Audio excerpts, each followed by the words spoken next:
안녕하세요. 저는 경기도에 살고 있는 30대 여자입니다. 저는 치과에서 페이 닥터로 일하고 있어요. 오늘은 오전 진료만 있는 날인데 진료를 끝내고 사연을 듣다 문득 저의 이야기도 들려드리고 싶어서 사연을 쓰게 됐어요. 긴 이야기가 될 수 있지만 잘 들어주세요.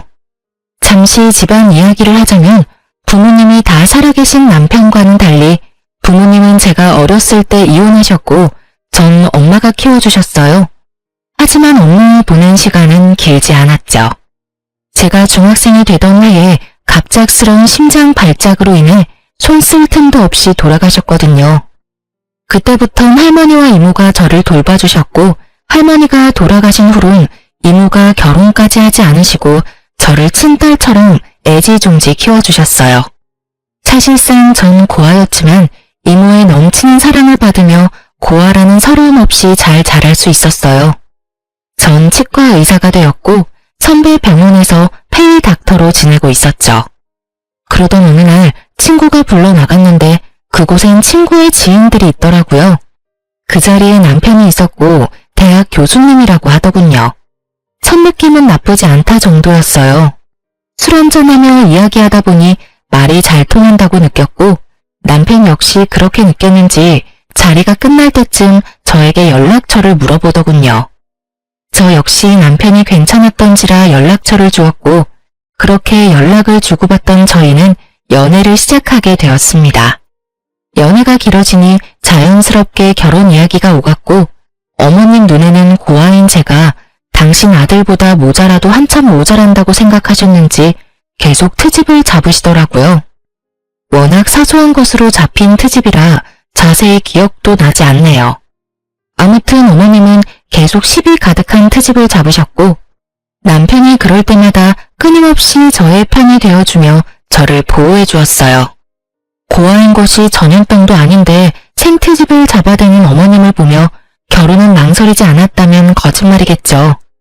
전 심각하게 결혼을 망설인 순간도 있었지만 적극적인 남편의 구애로 결국 결혼을 하게 되었어요. 어머님은 여전히 절 탐탁지 않아 하셨어요. 가끔 주말에 시댁에 가는 날이면 오직 남편만을 지켜세우느라 바쁘셨고 전 무시하기 일쑤였죠. 그날도 오랜만에 시댁 방문을 했고 전 갑자기 감기 기운이 올라 다른 때보다 컨디션도 좋지 않고 조금 날이 서 있었어요. 우리 교수님 오셨어? 어디 아픈 데는 없지? 네, 없어요. 전 괜찮은데 이 사람이 감기 기운이 있어서 컨디션이 안 좋아요. 오늘은 식사는 안 하고 그냥 갈게요. 감기? 그러면 쟤는 빼고 오지 그랬어. 아이 정말 안 되겠어. 아들, 넌 오늘 집에서 자고 가고 쟤는 얼른 집에 보내. 혹시라도 우리 아들 감기라도 옮으면 어떡해? 한 번은 그런 일이 있었어요. 결혼하고 얼마 지나지 않아 시댁에 가야 할 일이 있었는데 그때 전 몸이 좋지 않아 참석하지 못하고 남편만 보낸 적이 있었거든요. 병원에서 수액을 맡고 있는데 어머님이 전화와 노발대발을 하더라고요. 배운 것이 없어서 그렇다며 정상적인 어른이라면 해선 안 될 말까지 하시는데 그때 정말 싸울 기운이 없어 듣고만 있었더니 남편이 어머님께 화를 내는 소리와 함께 전화가 끊기더군요. 그 후 상황이야 듣지 않아도 뻔했고 이번엔 이런저런 소리 듣고 싶지 않아 꾸역꾸역 남편과 함께 왔더니 교수 아들 감기 걸릴까봐 방금은 아픈 며느리는 집에 가라뇨. 참 기가 막히더라고요. 저도 잘 알고 있었습니다. 어머님이 저를 탐탁지 않아 하신다는 것을요. 하지만 이런 대우를 언제까지나 참고 있을 수만은 없었습니다. 갈 때 가더라도 한마디 하고 가려는 찰나 저보다 더 화가 난 듯한 남편이 언성을 높이며 어머님께 쏘아붙이더라고요. 어머니, 제발 좀 그만하세요. 이 사람이 왜 이 몸을 해서 여기까지 왔는지 몰라서 물으세요? 다 어머니 때문이잖아요. 어머님이 이 사람을 계속 꾸짖으시니까 이 사람도 무리해서 온 거라고. 그런데 그런 사람한테 혼자 가라뇨? 최 교수, 엄마는 그런 게 아니라 정말 우리 교수님이 감기라도 옮을까봐 걱정되어서 그랬어. 엄마는 최 교수 걱정되어서 그런 건데 이게 이렇게 화낼 일이야? 그깟 감기 좀 걸리면 어때서요?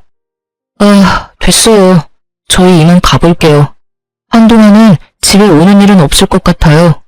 어머니 말씀대로라면 아버지나 어머니한테 감기라도 옮기면 큰일일 테니까요. 가자, 여보. 인사드린다고 괜히 입 열지 마. 그러다 어머니 감기라도 걸리시는 날엔 큰일 나니까. 안녕히 계세요라는 그 뻔한 인사도 하기 싫은 제 마음은 어떻게 알았는지 제 입을 막아주고선 제 손을 이끄는데 얼마나 든든했는지 몰라요. 집으로 돌아가는 차 안에서 제가 감동을 하여 젖은 눈빛으로 남편을 바라보니 이렇게 말하더군요. 내가 대신 사과할게. 미안해, 여보. 어머니가 원래 저런 사람은 아니었는데 왜 저러시나 모르겠어. 어머니 눈엔 내가 당신한테 한참 모자란다고 생각하시겠지. 당신에 대한 자부심이 대단하시잖아. 당신 같은 여자가 어디 있다고. 내가 미안해, 정말. 아니야, 나 진짜 괜찮아. 아니, 괜찮아졌어. 사실 나 어머님께 따져묻고 다신 시댁은 발길도 안 해야지 했었거든? 그런데 당신이 나서서 그렇게 해주니까 속이 확 풀리는 거 있지? 우리 남편 역시 든든해. 매번 내 편 해줘서 고마워. 당연한 거지. 당신 마음 100번 이해해. 그래서 하는 말인데 굳이 무리해서 우리 집에 갈 필요 없어. 나의 아들이니까 어쩔 수 없이 가끔은 가야 하겠지만 당신은 당신 마음 가는 대로 해. 이런 대접 받으면서까지 며느리 돌이 다 하라고 하고 싶은 마음은 없으니까. 알겠지? 이렇게까지 말해주는 남편을 보고 있자니 파혼하지 않고 결혼까지 하길 잘했다는 생각이 들더라고요. 지금 저의 눈에 비친 남편은 누군가의 아들이 아닌 완벽한 저의 편, 든든한 제 가족이었으니까요. 어쨌든 전 그날 이후 어머님의 연락은 일절하지 않았어요. 저를 탐탁지 않게 여기는 어머님께 갖은 아양을 떨며 잘 보일 생각이 전혀 없었기 때문이죠. 그저 최소한의 인간 도리만 하며 지냈어요. 그러던 어느 날 어머님이 연락도 없이 제가 근무하고 있는 병원으로 찾아오셨더군요. 제가 그리도 마음에 들지 않는다고 하시던 분이 또 의사 며느리는 자랑하시고 싶은 것인지 친구분들까지 대동하시고요. 어머님의 그런 행동이 참 이해가 되지 않더군요. 갑자기 밀고 들어온 것도 기가 차는데 그 뒤 이어지는 말과 태도는 더 어이가 없었어요. 어머님, 연락도 없이 무슨 일이세요? 치과에 왜 왔겠니? 여기 내 친구들인데 검진해야 한다고 해서 내가 데리고 왔다. 한번 살펴보고 치료해야 할 거 있으면 치료 좀 싹 해주렴.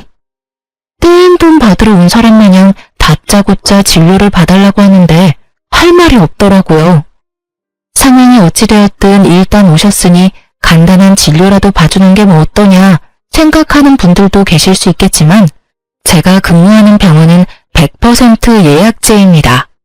이미 예약하신 분들도 기다리고 계셨고 수술 스케줄도 있어 중간에 끼워 넣을 수 있는 틈이 전혀 없는 상황이었어요.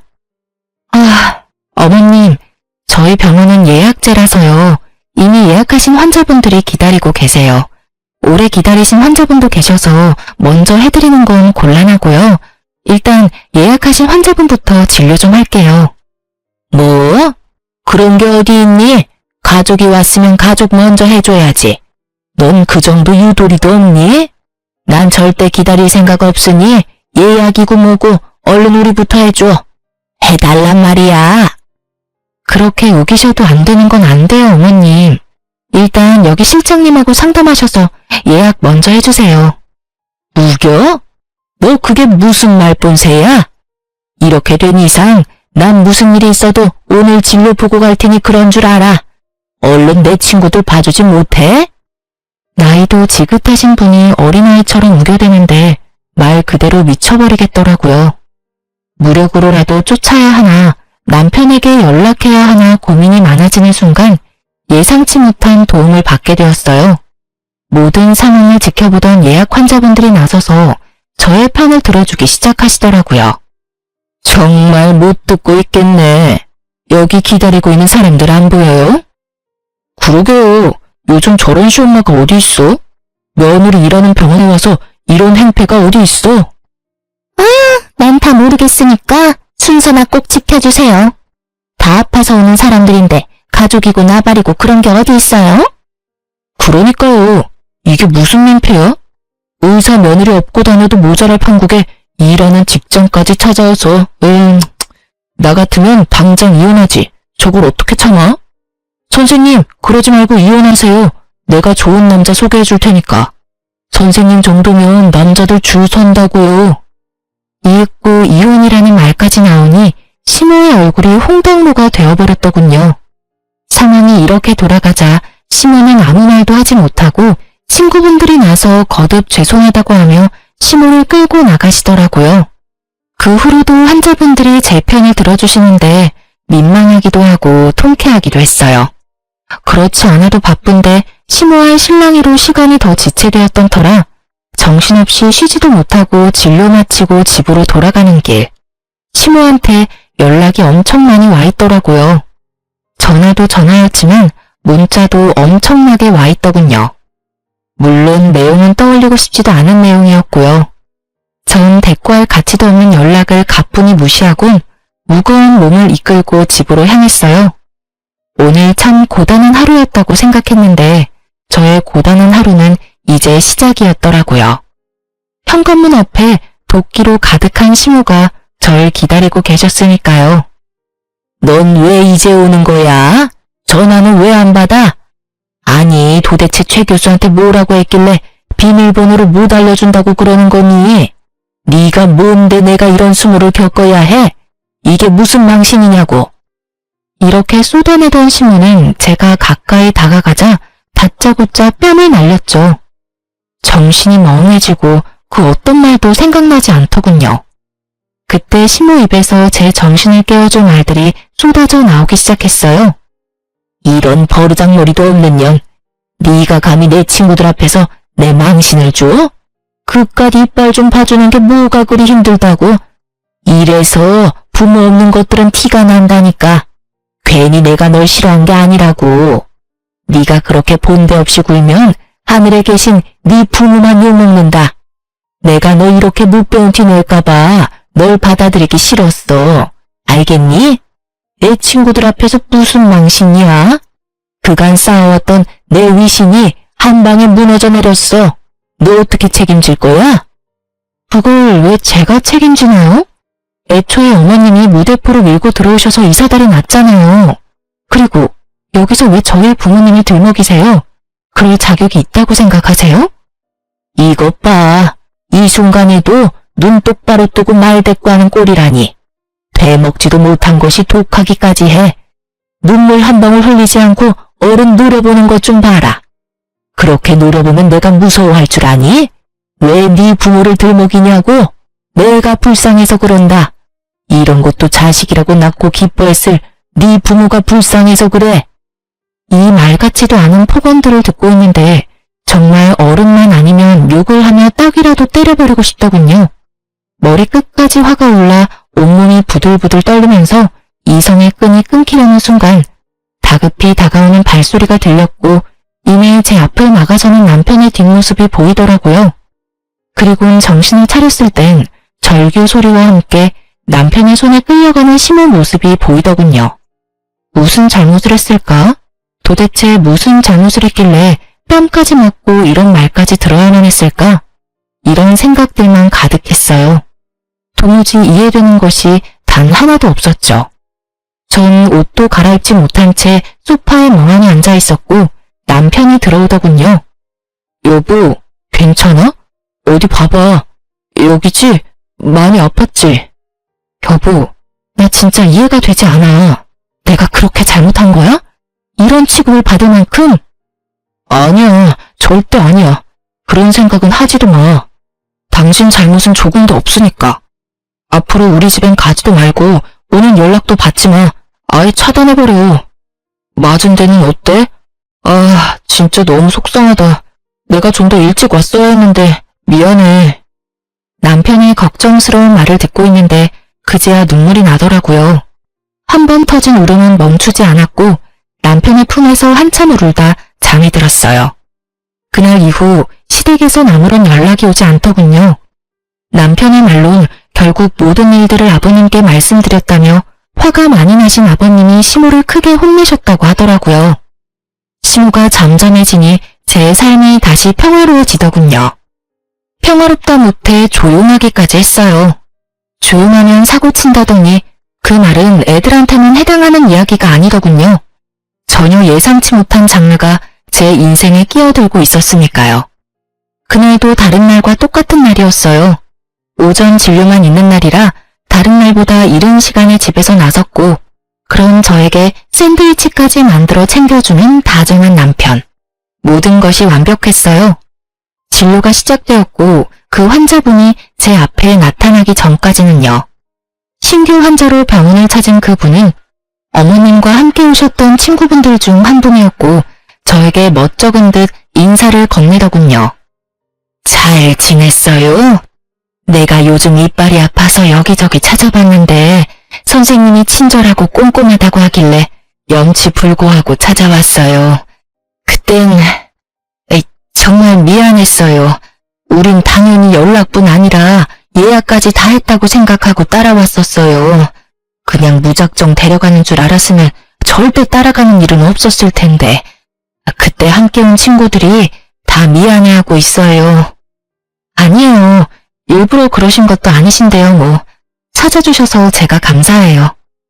친구분 이야기를 들어보니 그날 이후 조금씩 어머님과 멀어지다 어머님의 이중적이고 이기적인 모습들에 질려 지금은 따로 연락하지 않고 지낸다 하더라고요. 그럴 만도 하다고 생각하며 진료를 시작하려는 순간 저의 인생을 뒤흔들 믿을 수 없는 말을 하시기 시작하시더군요. 이혼했다면서요? 그런 집안이랑 잘 끝냈어요. 그런 어미 밑에서 자식이 뭘 배웠겠어요? 위자료는 많이 받았어요? 이혼이라니, 위자료라니.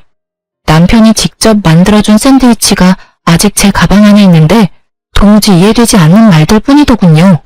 네? 그게 무슨 말씀이세요? 이혼이라뇨. 저 이혼 안 했어요. 어머님하고는 그날 이후에 연락도 안 하고 지내긴 하지만 남편하고는 사이 좋아요. 잘못 알고 계신 거 아니세요? 제 말을 듣던 친구분은 저보다 더 놀란 얼굴을 하며 말하더라고요. 네? 아닌데. 정말 이혼한 거 아니에요? 네, 오늘 아침에도 출근할 때 남편이 샌드위치도 챙겨준걸요. 그럴 리가 없는데. 아니, 사이가 이렇게 되기 전에 그 집에 놀러 간 적이 있는데 엄청 젊은 여자를 예비 며느리라며 소개해줬었어요.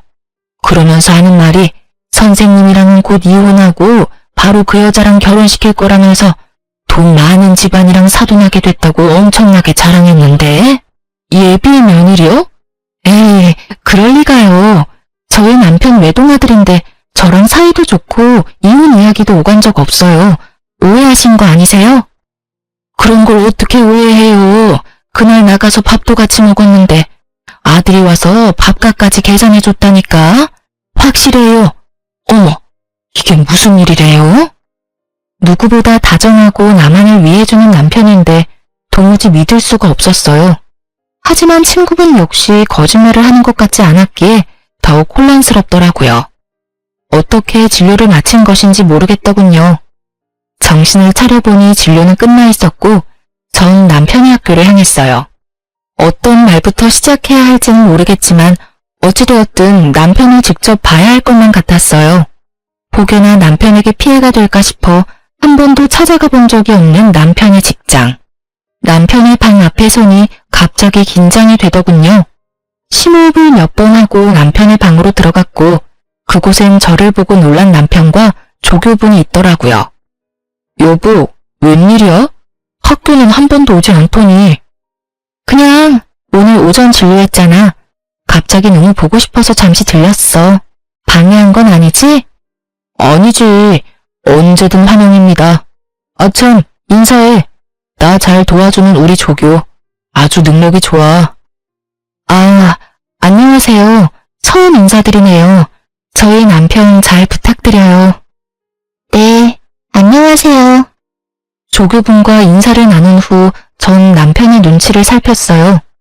분명 평소와 같은 다정한 남편인데 그런 말을 들어서인지 왜인지 모르게 더 안절부절 못하는 것처럼 보였고 더욱 제 눈치를 살피는 것처럼 보이더군요.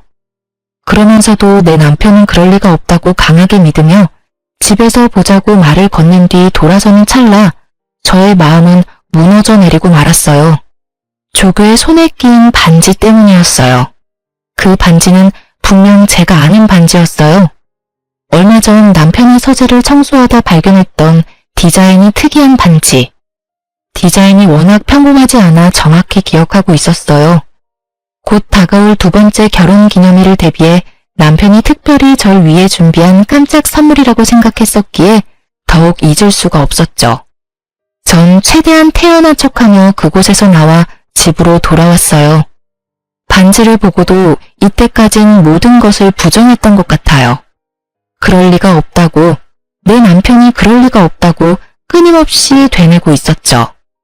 그러던 와중에 번뜩 서재에 있는 남편의 노트북이 스쳐 지나갔고 저의 예상대로 잠금도 걸려있지 않을 뿐더러 카톡까지 자동으로 로그인이 되어 있더군요.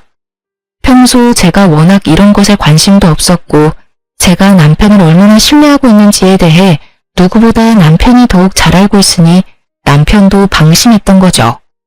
저는 아주 천천히 단 하나도 놓치지 않고 대화들을 살펴보았고 학교에서 보았던 조교와의 대화를 발견했어요.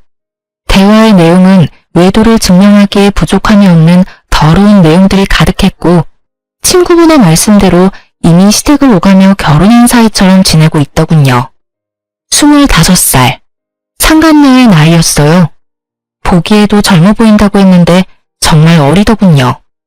모든 내용이 경악 그 자체였지만 가장 저를 화나게 했던 건 이모에 대한 멸시였어요. 상견례 날 이모는 상견례 장소가 주차하기 힘든 곳이란 걸 아시곤 두 대의 차 중 경찰을 끌고 오셨었고 그것을 본 남편이 이모를 대놓고 무시하고 있더라고요. 상견례 때 옷은 그런 대로 차려입었길래 그래도 돈은 좀 있는 집안인가 했더니 상견례 끝나고 보니까 경차 타고 가더라니까. 내가 얼마나 황당했는 줄 알아? 아마도 그 옷도 다 빌려 입었거나 짝퉁일 거야. 다시 생각해보니까 가방도 좀 조잡했던 것 같기도 하고. 그러게 왜 그런 고아랑 결혼했어? 만나다 보니까 그렇게 됐지. 그렇게 없는 집인 줄 몰랐다니까. 그러면서 꼴에 치과 의사라고 콧대는 얼마나 높은지. 어머니는 어머니대로 날리고 와이프는 와이프대로 날리고 나도 중간에서 지쳤어. 손이 떨리더군요. 저렇게 생각하는지는 꿈에도 몰랐으니까요. 평소 이모한테 저보다 더 자주 연락하고 잘하던 사람이 바로 남편이었어요. 그렇기에 제가 받은 충격은 더욱 컸죠. 정말 상상도 못한 일이었어요. 남편은 외박은커녕 늦는 법이 없었고 주말 역시 온종일 저와 시간을 보냈었으니까요. 상대가 학교에서 늘 함께하는 조교라는 사실을 몰랐다면 아마 전 끝까지 아니라고 남편을 믿어줬겠죠. 전 떨리는 손을 겨우 진정시키고선 대화 목록들을 다 살펴보았고 경악스러운 것은 여기서 끝이 아니더군요. 어머님과 나눈 대화도 남아있었는데 그곳엔 저에게 앞으로 절대 연락도 하지 말고 오늘 한 이야기는 절대 아버님에겐 티내지 말고 기다리라고 하더군요. 만나는 여자애는 조만간 보여주겠다고요. 날짜를 보니 어머님이 제 뺨을 날린 날이었는데 내용을 보아하니 그날 집으로 모셔다 드리며 외도 사실을 알린 것 같더군요. 충격에 빠진 제 머리와는 달리 손은 부지런히 대화 내용을 저장하고 있었고 전 증거를 더 모으며 때를 기다리기로 했어요. 그러면서 이모에게 모든 사실을 알렸죠. 이모, 내 남편 아니 이 빌어먹을 놈이 바람 피우고 있어. 그것도 25살 조교랑. 자세한 이야기는 만나서 이야기해 줄 테니까 우선 내가 뭘 해야 하는지부터 말해줘. 뭐? 그게 사실이야? 이 새끼를 진짜. 너 모은 증거 이모한테 다 보내고 사소한 거라도 다 모아놔. 내가 그놈 가만두지 않을 테니까. 이모는 이모대로 전 저대로 이혼을 준비하기 시작했어요. 전 아무렇지 않은 척 남편을 대했지만 생각보다 그건 참 힘든 일이더라고요. 특히 한 침대를 쓰는 것만큼은 도저히 할 수가 없어 가짜 기침을 해대며 감기를 핑계로 각방을 쓰자고 했어요. 여보, 나 아무래도 간호사한테 감기가 옮았나 봐. 컨디션도 심상치 않은 게 독감으로 이어질 것 같은데 한동안은 우리 각방 쓰자. 혹시나 당신까지 아프면 큰일 나. 아무리 그래도 각방은 좀 그렇지 않을까? 가족이라곤 우리 둘뿐인데 둘 중 한 사람이라도 멀쩡해야 병간호를 하지. 그렇긴 하지. 알겠어. 그럼 내가 서재 가서 잘 테니까 당신이 방에서 편하게 자. 저의 권유에 남편이 흔쾌히 알겠다고 하며 서재로 가더군요. 그렇게 전 혼자 방을 쓰며 이것저것 이혼을 준비했어요. 일단 병원을 쉬기로 했어요. 남편의 외도 사실을 알고 난 후 이런 어지러운 마음으로 환자를 볼 자신이 없어 선배이자 원장님께 상황을 잘 설명하고 한 달 동안 이혼 준비에 힘쓰기로 했어요. 외도로 인해 이혼을 준비하는 사연들을 들어보면 흥신소를 많이들 활용하시던데 전 그럴 필요도 없었어요. 상간녀가 친절하게 SNS에 다 올려주었으니까요. 올린 사진들을 훑어보니 남편과의 외도를 자랑하고 싶어 안달이 나 있더군요. 그래도 남의 시선이 신경 쓰이긴 했는지 남편의 얼굴만은 교묘히 가리긴 했지만 아는 사람이 보면 충분히 남편임을 알 수 있겠더라고요. 거기에다 예비 시댁, 예비 시어머니라며 어머님 얼굴 사진도 있더군요. 1년 가까이 된 것 같았어요. 남편과 만나기 시작한 기간이요. 집도 친구분에게 들은 것처럼 잘 사는 듯 했고요. 이 모든 것을 SNS 통해 다 알게 되었으니 굳이 흥신소를 거칠 필요가 없었겠죠? 어려서 그런지 거의 실시간급으로 사진들이 올라오는데 상간녀에게 고마운 마음마저 들더군요. 전 때를 기다리며 SNS를 계속해서 주시했고 올라오는 게시물을 통해 복수의 날이 정해졌죠. 그런 와중에도 남편은 변함없이 저에게 잘해주었는데 그런 모습이 더욱 소름이 끼치더군요. 정확히 일주일 뒤 결전의 날이 왔고 이모와 저는 그 인간들이 모인 장소를 향했어요. 그곳은 다름 아닌 남편과 상간녀의 상견례 장소였는데 여전히 친절한 상간녀가 자신의 SNS 계정에 고급 한정식 식당의 사진과 함께 상견례 정확한 날짜와 시간까지 언급해 너무나 쉽게 알 수 있었죠. 거의 결혼식 못지않게 자랑질을 해대는데 이 정도면 병 아닌가 싶더라고요. 저와 이모가 문을 열고 들어가자 남편은 크게 당황한 표정이 역력하더군요. 그건 어머님과 상간녀도 마찬가지였고 단 한 사람, 아버님만이 이게 무슨 일이냐는 표정으로 말씀하시더라고요. 이게 무슨 상황인 거야?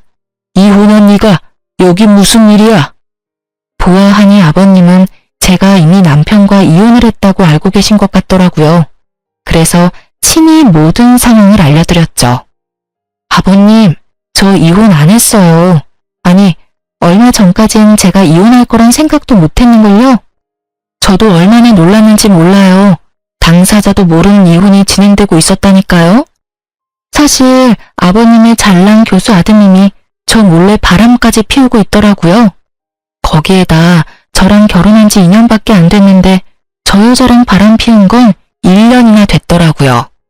제가 저딴 놈을 믿고 결혼하면 잘했다고 생각하고 살았으니 제 발등 제가 찍었죠 뭐. 이것까지도 충분히 기가 차는데 이혼도 안 한 남편이 다른 여자랑 이런 상견례 자리까지 만들었으니 제가 안 찾아오고는 못 베기겠더라고요. 그래서 이 모든 상황을 뒤집어 엎으려고 오게 됐어요. 제가 딱 이렇게 말하니 시모가 자리에서 벌떡 일어나 노발대발하시며 상황을 무마시켜 보려 노력하더군요. 너 그 입 다물지 못해? 여기가 어딘 줄 알고 찾아와서는 헛소리야. 여보, 저 물건 말 믿지 말아요. 아니, 듣지도 말라고요. 사돈, 들을 필요도 없는 말입니다. 저 물건 부모님도 일찍 돌아가셔서 배운 것 없이 자란 물건이라 결혼 생활할 때도 거짓말을 입에 달고 살던 애였다고요. 시모의 이런 노력도 소용이 없었어요. 다들 시모보단 제 입에 집중하고 있었으니까요. 전 시모의 말을 모조리 무시한 채 말을 이어나갔어요. 보시다시피 어머님은 이미 다 알고 계셨어요. 그 그뿐인가요? 저 불륜녀가 새 며느리 되는 걸 쌍수 들고 반기셨다고요. 아버님 몰래 어머님이 저 상간녀를 집에 불러서 곧 결혼할 예비 며느리라며 친구들한테 소개도 다 마친 상황이었어요. 이혼도 안 했는데 저는 이미 이혼일 만드셨던데요. 일단 상견례부터 잘 마무리하고 나서 무슨 수를 써서라도 이혼하면 될 거라고 생각한 것 같은데 아버님 참 대단하지 않나요? 그런 말도 안 되는 계획으로 이런 대범한 짓을 벌인 거 말이에요. 제 말을 집중해서 들어주시던 아버님은 제 말이 끝나자마자 화를 내시기 시작했고 이내 상견례장을 박차고 나가버리시더군요. 이 말이 전부 사실이야? 아니에요 여보. 제 말 좀 들어봐요. 아버지, 다 오해세요. 제발 진정 좀 하세요. 이런 인간 같지도 않은 놈이 감히 이딴 짓을 해? 이게 무슨 집안 망신이야? 두 사람 다 나한테 할 말이 많은 것 같은데 그 말들은 집에서 이야기하도록 하지. 여긴 두 사람이 저지른 일이니 두 사람이 알아서 해결하고 와. 그렇게 아버님이 떠나시고 남은 사람은 상간녀와 상간녀의 가족들 그리고 저와 이모의 시선을 한 몸에 받고 있는 시모와 남편 눈뿐이었죠. 그렇게 저와 이모는 매서운 눈빛을 두 사람에게서 거두지 않았고 상견례 장소엔 정적만이 흐르고 있었어요. 그 순간 상간녀의 아빠가 다가와 이모에게 고개를 숙이며 인사를 건넸어요. 안녕하세요 선배님. 오랜만입니다. 그래 김 검사. 잘 지냈어? 아, 잘 지냈냐고 하기엔 상황이 좀 그렇긴 하네. 그러게요. 이런 상황이 선배님을 만나게 될지는 상상도 못했는데 제가 참 면목이 없습니다. 네, 사실 남편이 그렇게 무시하던 이모는 과거 검사였어요. 엄마가 돌아가시고 저를 맡아 키워주시던 할머니마저 돌아가시고 난 후 이모는 절 도맡아서 키워주셨고 제가 고등학교에 입학하던 해에 본격적인 공부 뒷바라지를 해주겠다며 일을 그만두셨던 거였어요. 그 후 변호사 사무실을 차리셨고 최소한의 의뢰만을 받으며 저에게 온 신경을 쏟아주셨었죠. 상간녀의 아빠는 그런 이모의 후배였어요. 사실 저도 이런 인연까진 몰랐던 터라 놀라웠는데 시모와 남편놈은 논란을 넘어서 핏기가 사라진 얼굴로 냉수만 계속 들이키고 있더군요. 면목은 무슨... 미리 말 못해줘서 미안해. 사실 우리 조카가 김 검사 딸 사진 보여줄 때 진작 알았어.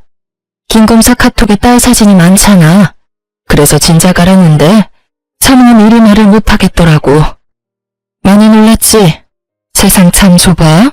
이렇게까지 엮이는 걸 보면 말이야. 그러게나 말입니다. 그런데 선배, 딸아이 말로는 집안끼리 격이 맞지 않아 자주 부딪히다 이혼까지 하게 됐다고 하던데 이해가 잘 되지 않네요. 선배네 집이 격이 맞지 않을 리가 없을 텐데요. 아, 그게 나 한동안 백수로 지내고 있을 때 우리 조카가 결혼했었거든. 조카 시집도 간다고 하고 이제 의뢰나 왕창 받아볼까 해서 사무실 이전 준비하면서 놀고 있을 때라 내 직업이 뭔지 몰랐을 거야. 거기에다가 상견례 자리에 경찰을 끌고 갔더니 그 모습을 보고 가진 것 없는 집안이라고 생각했겠지. 아무리 그렇다고 한들 바람 피우는 것도 어이가 없는데 뭐? 우리 조카가 이혼을 해? 내가 지금 어떤 마음으로 저 인간을 살려두고 있는지 김 검사는 상상도 안 될걸? 충분히 상상되는걸요. 저도 지금 생각 같아선 어디 하나 분지르고 싶은 걸 겨우 참고 있으니까요. 이모의 말대로 이모는 사무실 이전을 위해 잠시 쉬고 있었고 빈 사무실만 본 남편은 이모가 작은 사업을 하다가 그마저도 망했다고 저에게 한마디 물어보지도 않고 혼자 지레짐작했던 것이었죠. 거기에다 상견례 자리에 경찰까지 끌고 갔으니 그 짐작에 확신했던 것이었어요. 살벌한 두 사람의 대화는 계속되고 있었고 대화를 가만히 듣고 있던 상간녀의 엄마가 벌떡 일어서더군요. 풍기는 포스가 성격이 보통 아니겠다고 생각했는데 역시나 상간녀의 엄마는 상간녀의 머리채를 휘어잡더니 내가 널 이렇게 키웠냐고 소리를 지르며 질질 끌고 가더라고요. 그 뒤를 나머지 가족들도 뒤따르며 남편을 죽일 듯이 바라보더군요. 특히 상간녀의 두 오빠의 눈빛이 아주 예사롭지 않았어요. 저를 배신해가면서까지 그렇게 사랑한다던 여자가 끌려가는데도 남편은 찍소리 못하고 벌벌 떨고만 있더군요. 그저 사색이 된 얼굴로 저와 이모의 눈치를 살필 뿐이었어요. 참 한심하더라고요. 적어도 자기가 진심으로 사랑한다던 여자쯤은 지켜낼 줄 알았더니 그런 의지조차 없어 보였으니까요. 시모꼴도 한심하긴 매한가지였어요. 텅 빈 눈동자로 망연자실이라도 한 듯 바닥에 주저앉아 혼이 나가 있었으니까요. 상간녀를 비롯해 상간녀의 가족들이 모두 사라지고 나서야 정신을 차린 남편놈이 갑자기 무릎을 꿇고 빌기 시작하더라고요. 여보, 내가 정말 잘못했어. 내가 당신을 얼마나 사랑하는지는 누구보다 당신이 더 잘 알잖아. 그래, 사랑했지. 아니, 사랑한다고 알고 있었지. 한때는 당신이 내 편이라고, 내 가족이라고 믿어 의심치 않았었지. 왜 그런 식으로 말을 해? 왜 과거형으로 말하냐고. 난 지금도 그래. 난 여전히 당신 편이고 당신 가족이야. 정말이야. 나 믿지? 지금 이 상황 다 설명할 수 있어. 그러니까 날 믿고 일단 집에 같이 가자. 내가 집에 가서 다 설명할게. 응? 굳이 설명할 필요 없어. 당신이 어떤 생각을 가지고 있는지는 이미 당신이랑 그 여자랑 나눈 대화에서 다 봤으니까. 그걸 어떻게... 설마 내 카톡 다 본 거야? 이제야 그걸 알았어? 생각보다 당신 머리가 좋진 않구나.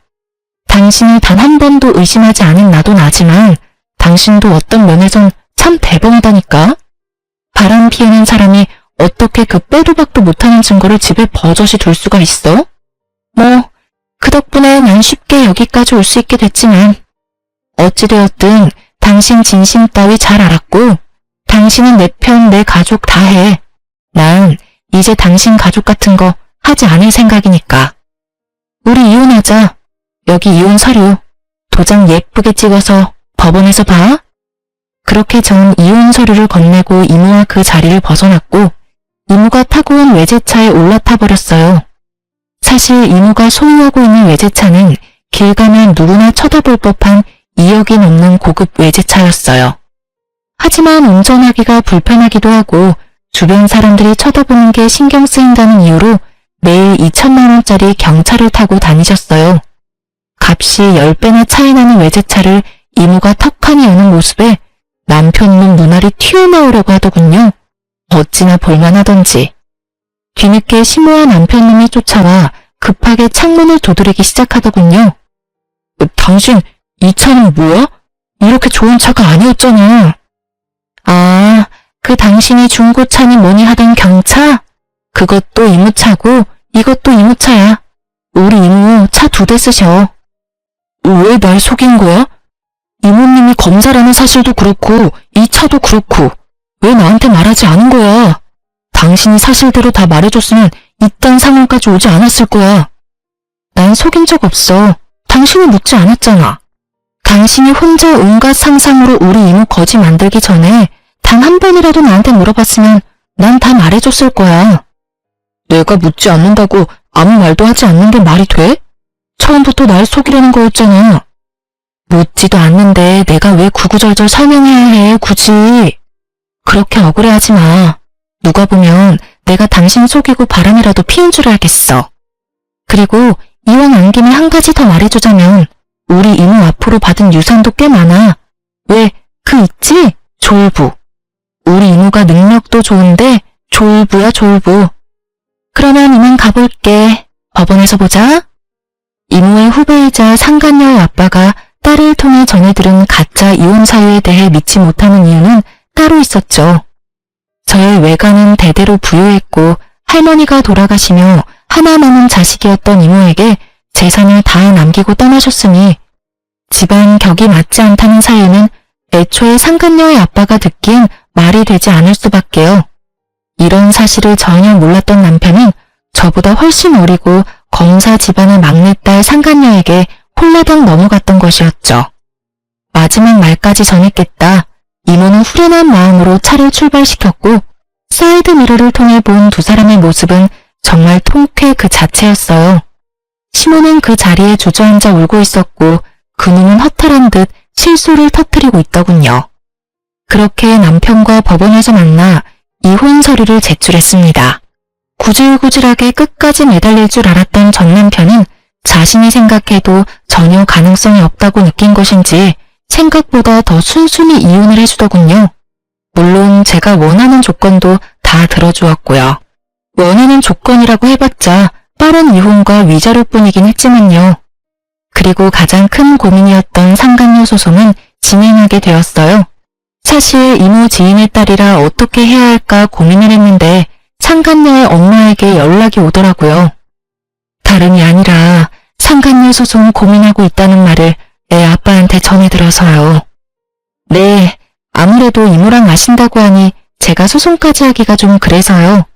굳이 제가 소송까지 하지 않아도 충분히 부모님께서 벌을 주실 것 같기도 했고요. 그러지 말고 진행하세요. 네? 상간녀 소송하셔도 됩니다. 애 아빠와 전 죄를 지었으면 벌 받아야 한다고 생각해요. 제 딸이지만 그쪽한테 씻을 수 없는 죄 지은 게 분명하고 제 딸이라고 해서 아빠의 인맥을 이용해 그 벌을 피하게 할 생각 전혀 없습니다. 그러니 상간녀 소송 진행할 생각이었다면 그냥 진행해달라고 부탁드리려고 전화했습니다. 그렇게 전 상간녀 소송도 진행했고 당연히 승소했습니다. 그 뒤로 두 연놈은 어떻게 됐냐고요? 일단 상간녀의 소식은 이모에게 전해들었는데 상간녀는 집과 인연을 끊고서라도 전 남편과 결혼하겠다고 고집을 피웠다고 하더라고요. 아무리 고집을 피워대도 부모님들이 설득되지 않자 결국 짐을 싸서 전시댁으로 가버렸고 그런 상간녀를 전시댁에서도 받아주지 않았다고 하더라고요. 그랬겠죠. 집을 버리고 온 상간녀는 더는 매력적인 며느리감이 아니었을 테니까요. 그저 가진 것 없는 어린 여자일 뿐이었을 테죠. 그렇게 버림을 받고 집으로 돌아온 상간녀는 그제야 큰 후회와 반성을 하고 있다고 하더군요. 그 반성이 진심인지는 저는 알 수 없지만요. 그리고 전 남편 역시 난리가 났다고 들었어요. 그 눈빛이 예사롭지 않던 두 오빠는 동생이 큰 잘못을 저지르긴 했으나 동생이 그렇게 사랑한다고 하니 참고 있었는데 가족과 영까지 끊어가며 사랑 찾아 떠난 동생이 결국 시댁에 버림받고 돌아왔으니 두 오빠는 더 이상 참을 이유가 없었죠. 학교로 찾아가 난동을 피웠다고 하더군요. 그 덕분에 조교와의 외도 사실이 학교에 소문이 쫙 나버렸고 전 남편은 볼 것도 없이 보직해임이 확정된 상태라고 하더군요. 다른 것도 아니고 조교와의 불륜 스캔들이니 그 소문을 잠재울 순 없을 테니까요. 전 치과에 다시 출근했고 이혼 의사 확인서도 제출했네요. 비로소 그 끔찍한 인간과 호적도 따로 쓰게 되었어요. 전 이혼하기 전과 다름없이 잘 지내고 있어요. 며칠 전 저의 은인과도 같은 친구분이 치료를 마무리하시기 위해 오셨는데 이번엔 통쾌한 소식을 가지고 오셨더라고요. 전 시모도 이혼당하게 생겼다며 저보다 더 신나서 말씀하시더군요. 글쎄, 미순이도 이혼당하게 생겼잖아요. 그 자랑자랑하던 교수 아들이 그 대단한 교수직에서 잘렸잖아요. 그때도 난리였다지.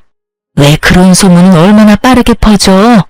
그년 오빠들이 학교로 찾아와서 아주 죽기 직전까지 패놨다고 하던데.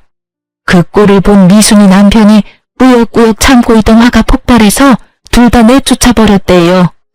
그 동네 사는 다른 친구가 말하기론 신발도 제대로 못 신고 쫓겨나서 울고불고 빌고 난리였다는데 내가 그 꼴을 직접 못 봐서 얼마나 원통하던지.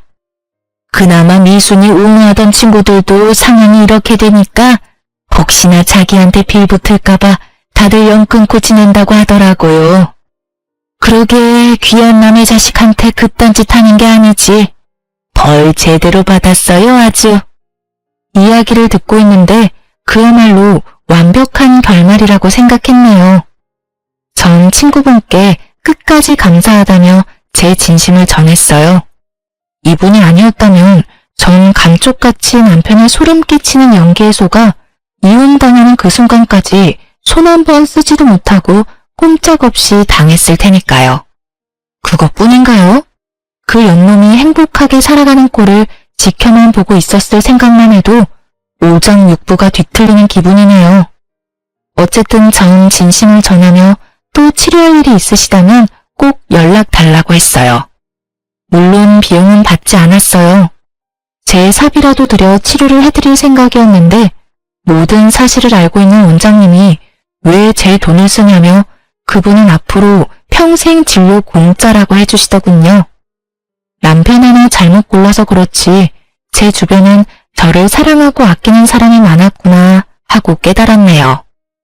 요즘 전 이모의 옆집으로 이사해서 거의 함께 살다시피 하고 있어요. 끼니도 함께 해결하고 이모가 제 집으로 와서 잠도 자주 자고 가고요. 그럴 바엔 같이 살지 왜 하필 옆집인지 궁금해하시는 분들이 계실 텐데요. 그 이유는 바로 이모가 드디어 연애라는 걸 하시기 때문입니다. 왜 이렇게까지 기뻐하냐고요? 이모의 연애 몇 번 본 적은 있어요. 저를 키워주신 세월이 얼만데 그간 연애를 한 번도 하지 않았다고 하면 거짓말이죠. 연애를 하긴 하셨는데 지금처럼 진지하고 느낌이 좋은 이모의 연애는 처음 본지라 요즘 제가 더 설레고 있답니다. 기대하는 바가 아주 커요. 2024년 올해의 저의 계획이자 바람은 이모 뒷바라지를 부지런히 해 시집 보내는 것이에요. 이때껏 이모가 저에게 아낌없이 모든 사랑을 베풀어 주셨듯이 저 역시 이모의 뒷바라지를 하며 아낌없이 효도하려고요. 물론 제 인생도 중요하니 열심히 즐기며 살 겁니다. 이렇게 연애 기간보다도 결혼 생활이 더 짧았던 제 이야기도 끝이 났습니다. 어떠셨을지 모르겠네요. 어쨌든 저의 긴 사연 함께 해주셔서 감사합니다. 저는 물러가 볼게요. 오늘도 좋은 하루 되세요.